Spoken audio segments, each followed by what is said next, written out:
Thank you for joining us, and welcome to Here's This About That, a public affairs program, mostly. The aim of this program is to provide you with insight and understanding that may prove useful when approaching some of the issues and events of the day. A few words about our process here. One of the principles which we'd like to employ in the production of this program is the idea of using less adjectives. Now, adjectives can be useful and can provide insight, of course, but after a relatively quick point, it becomes a matter of diminishing returns, and in fact, excessive adjectives can derail and poison the debate.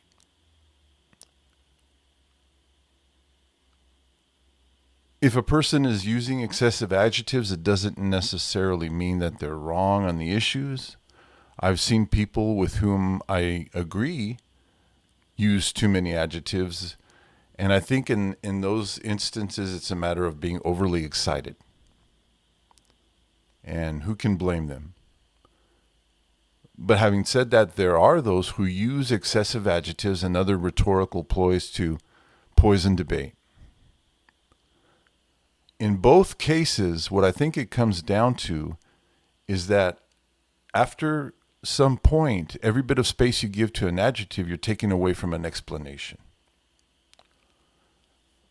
And one way to look at it, there is a kind of a video. It's called a reaction video. And as the name implies, we're watching somebody react to something, and that's the point of the video, their reaction. And I think if you use too many adjectives, you can end up creating a reaction video, which is one thing. But there's another kind of a video. It's called an unboxing video. And as that name implies, it involves a person having a package or a product, and they open it up and take out the components and examine them and get a sense of what it is. And that's the spirit with which I'd like to approach the production of this program. Name calling, I place in the same category as adjectives. They can be useful, but use less and be judicious in their use. Because like adjectives, you may agree with the person and they just may be overly excited, but there are those who use name calling and just generally making every political debate as petty and personal as possible as a way to poison the debate. For instance, if you were to say capitalism is getting off the rails here, why don't we look at, well, you're just jealous or you're just lazy. And so it kind of reminds me of local politics, which I never really got into that much. They're important issues, obviously. But watching them from the outside, and they always seem to devolve into, and his yard's a mess.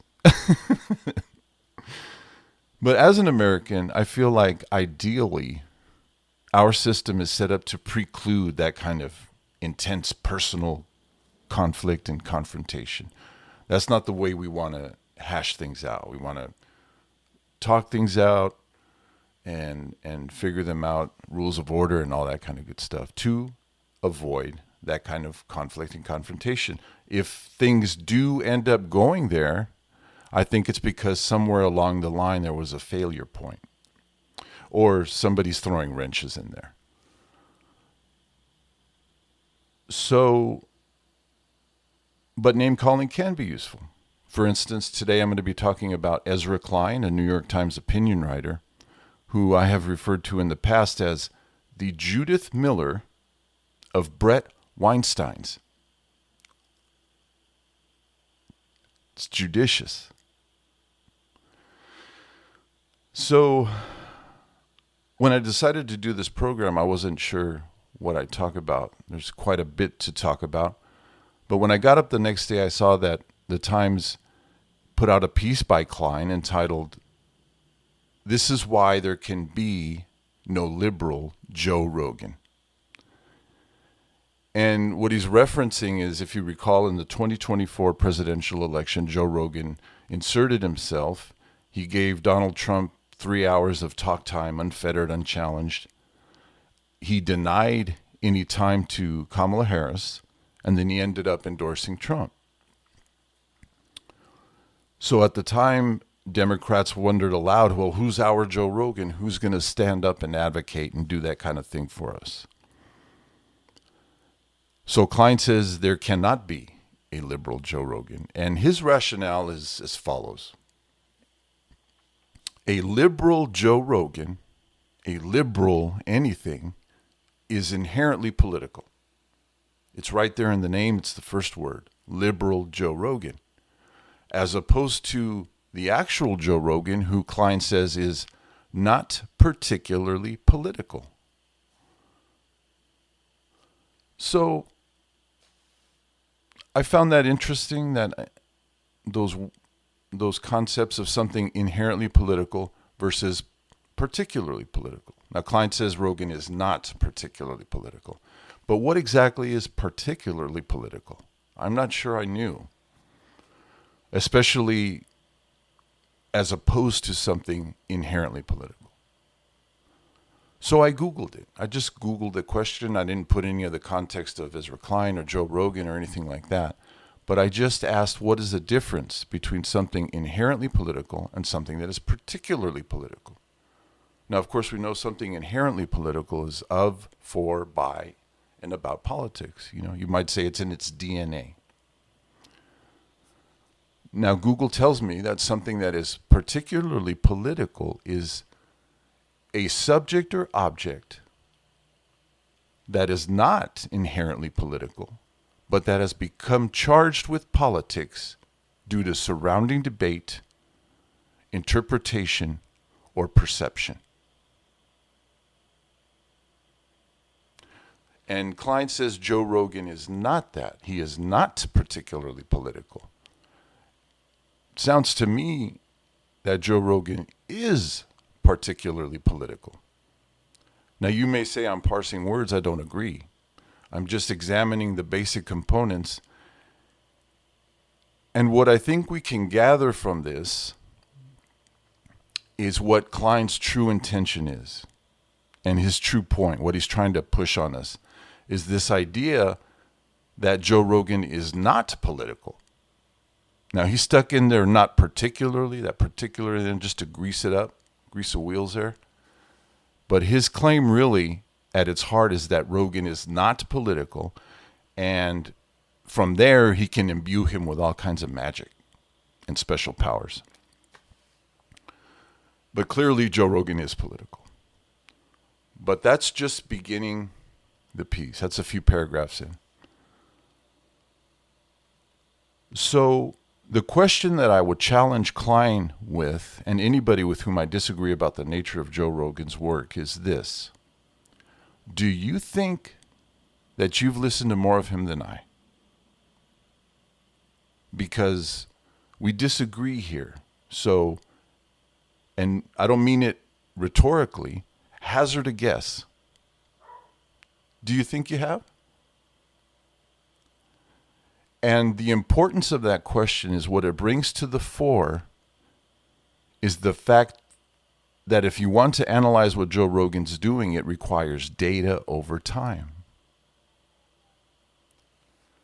So the great thing about data over time is that it allows you to pick up on patterns.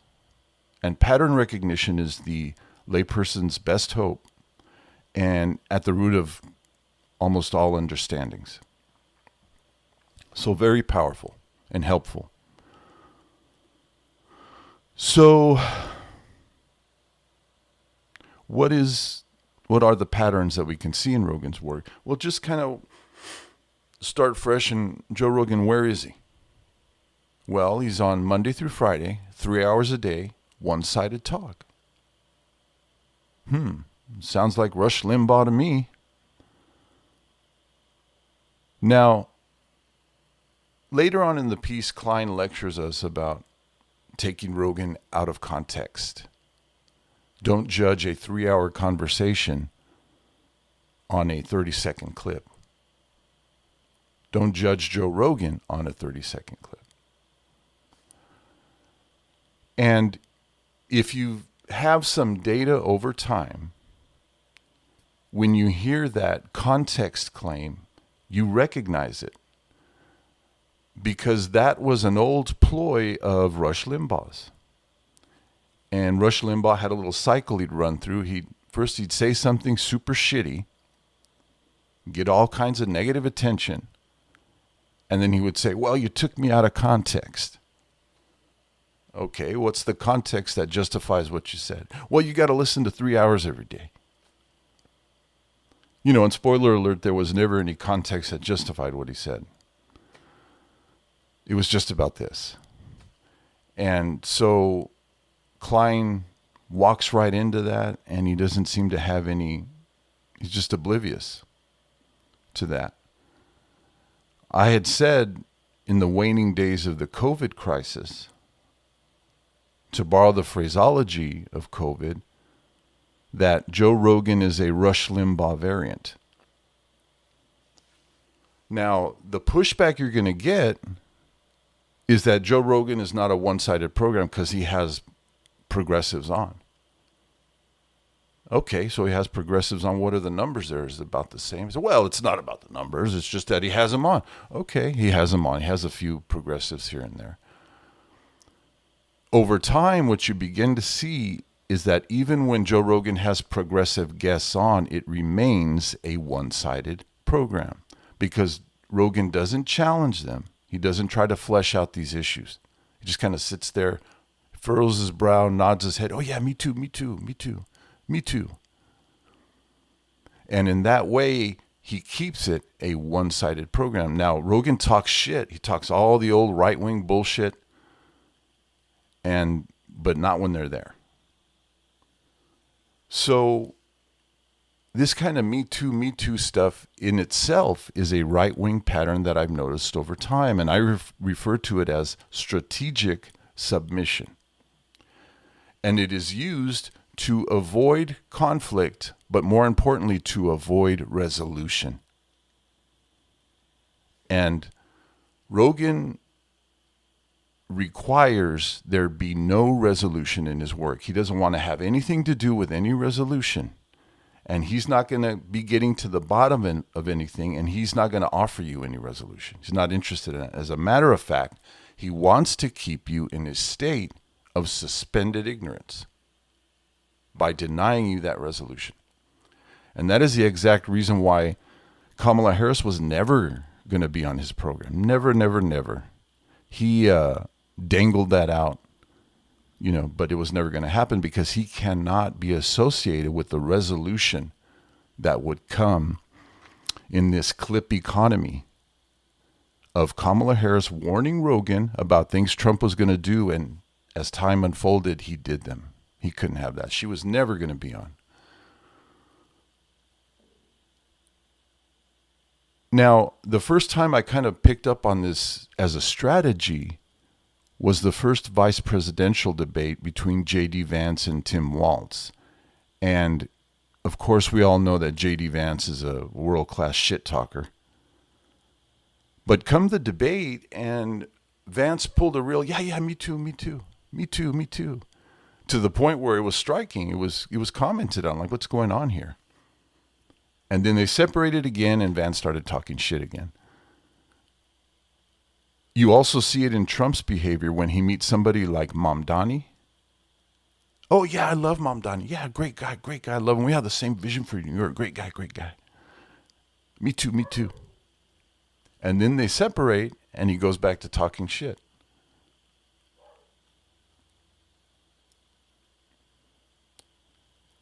So the strategic submission, and that pattern is kind of also behind Joe Rogan's, he has a shtick. I'll never forget, one day he said some nonsense and his producer corrected him, and I don't think Rogan even waited half a beat to pull one of these. He says, oh, but it's so hard to know the truth. And if you ever get him on something where he's wrong, he does that. He says, well, I'm just asking questions. Okay, well, It's been a while. Have you gotten any answers that you can share, Sparky? Well, I'm just a comedian. Not judging by your last special, you're not. Holy shit. Forget Israel. You're going to bomb like that without dropping leaflets? That's a fucking war crime. That thing was horrid. And I hate to do this, but if you have the data over time, it makes it so much worse because Rogan, leading up to that special, he was talking I've been working on this for 6 years. Yeah, 6 years, man. Kept telling everybody. And then that thing came out. Well, I'm just a comedian.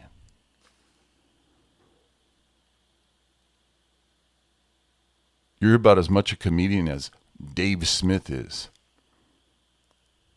Well, I'm not that interested in politics. Okay, well, would you consider shutting the fuck up about them then on your program, Sparky? And it's just that strategic submission. There's not going to be any resolution. Another pattern you see in his work is he has a certain stable of guests that return. And some of those guests are oriented to specific issues. And you can pick up on patterns as you see these people return. And over time, their visits have a particular, almost a script they follow. Hey, man, wow, bro. Wow, dude. Believe it, man? You were right, dude. Wow, bro. And you pick up on those patterns. And what that does, for instance, you have Brett Weinstein and Robert Malone, who are his COVID guests. And what you notice is that over time, over years now, there's never been any resolution. They made claims, they never backed them up. They never ever could. And they never ever have. And if you try to get them to back anything up, then they start talking about how bad they've been treated and you have closed minds, but they never back anything up to keep you in that state of suspended ignorance. And over time, as you watch these people's visits, you pick up on that. There's never any resolution. There's never any wisdom over time. Because none of it reflects well on them. And they never backed up anything they said.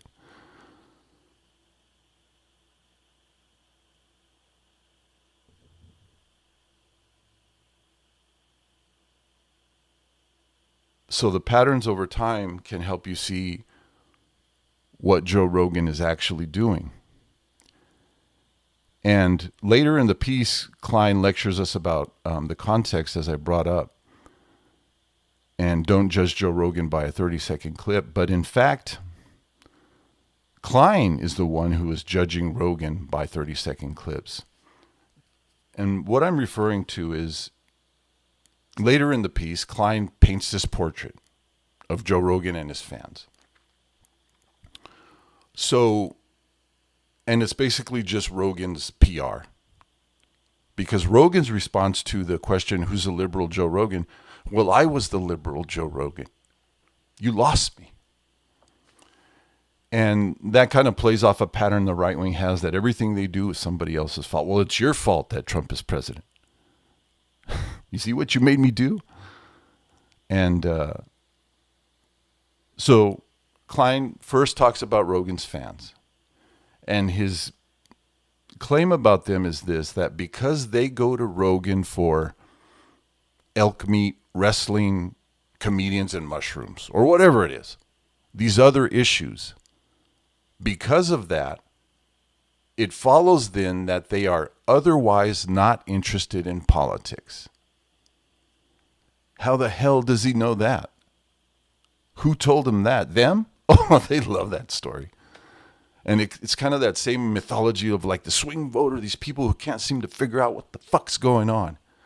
And we're supposed to pray and prattle to them. And if you can reach them, wow, you've got some kind of magic. So it's this whole motif they have. And all it really does is invite half-assery. And they're never accountable for anything. I'm not interested in politics. So I don't have any patience for that nonsense.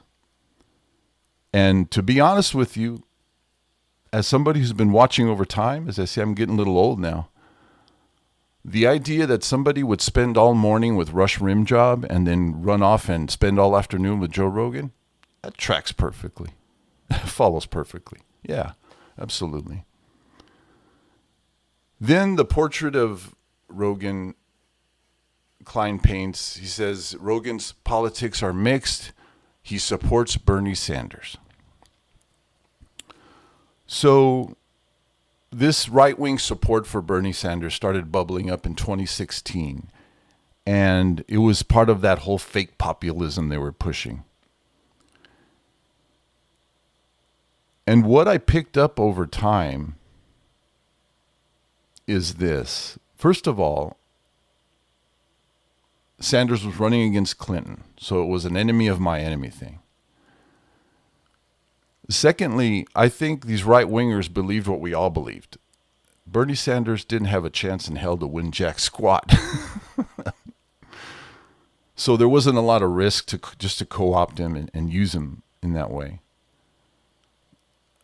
I remember Scott Adams, I used to call him Beaky Buzzard, the Dilbert guy. He used to say, well, I'm to the left of Bernie Sanders. And then he would torture his own politics to make it seem like he was with Sanders.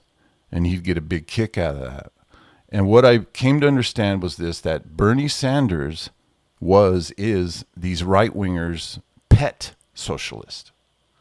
And they just kind of keep him there. But does Rogan, if he supports Bernie Sanders and those policies, does he have other guests on? Does he have people come on and flesh those policies out? Well, it's not a public affairs program. Yeah, but I mean, once in a blue fucking moon? No, he doesn't. So it's not a matter of Joe Rogan or any of these people supporting Bernie Sanders. They just don't. Klein goes on to claim that Rogan supports universal health care and abortion rights. Again, how? He doesn't have guests on over time to kind of flesh those policies out and talk about how important they are? No. And as we know, his vote went directly against those things. And if you would have been paying attention before the election, you knew that to vote for Trump in the right wing was a vote against those things. And what this points out to us is that, as I mentioned earlier, Klein is the one who is cherry picking clips of things Rogan said. And anytime somebody says, Rogan said this, Rogan said that, Tucker Carlson said this, Tucker Carlson, yeah, well, they say a lot of shit. So Klein is picking up these little clips and painting a portrait of Joe Rogan. So he's the one who's taking Rogan's work out of context.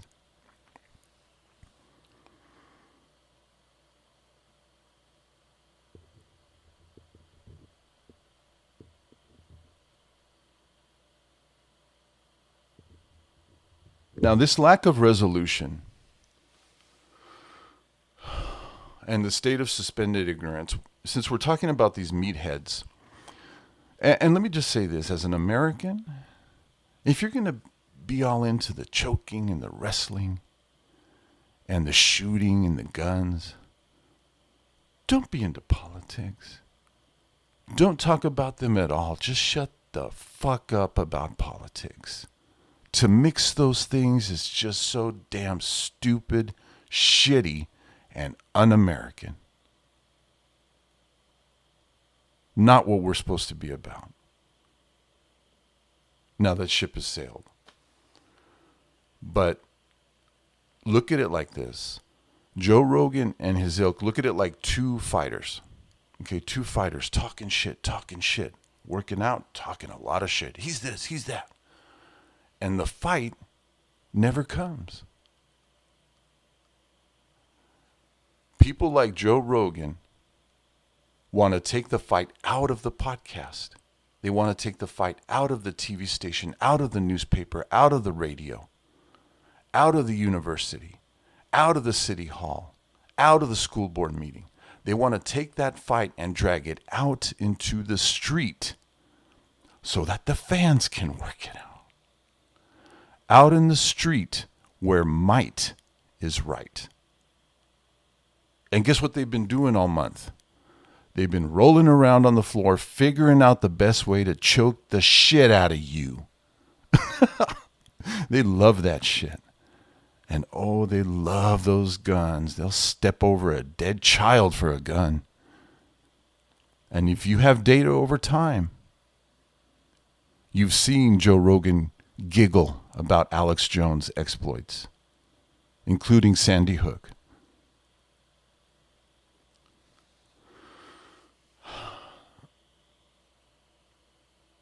So I think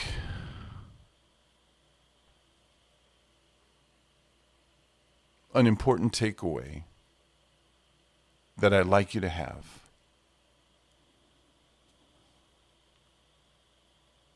is this understanding. First of all, that question, who's the liberal Joe Rogan? If you have data over time and you've paid attention for a little while, you would have known that that was the exact question they asked about Rush Limbaugh. Who's the liberal Rush Limbaugh? Who is the liberal Rush Limbaugh? And there never did seem to be an answer. So here's the takeaway on that.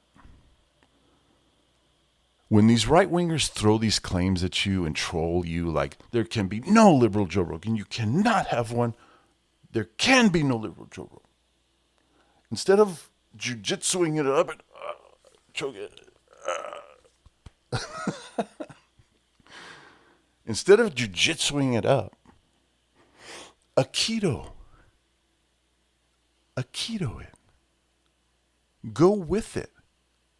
There can be no liberal Joe Rogan. There can be no liberal Joe Rogan. Okay, let's go into that. Let's unbox it.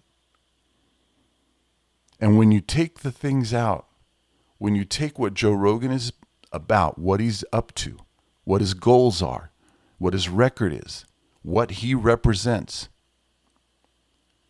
and you have that all on the table and you get a good look at what it is, then you're going to have that moment of Zen. And it's such a peaceful epiphany when you don't fight and choke and you go into it and you say, there can be no liberal Joe Rogan. Cricket, grasshoppers, you are correct. There can be no liberal Joe Rogan. There can be no liberal Rush Limbaugh.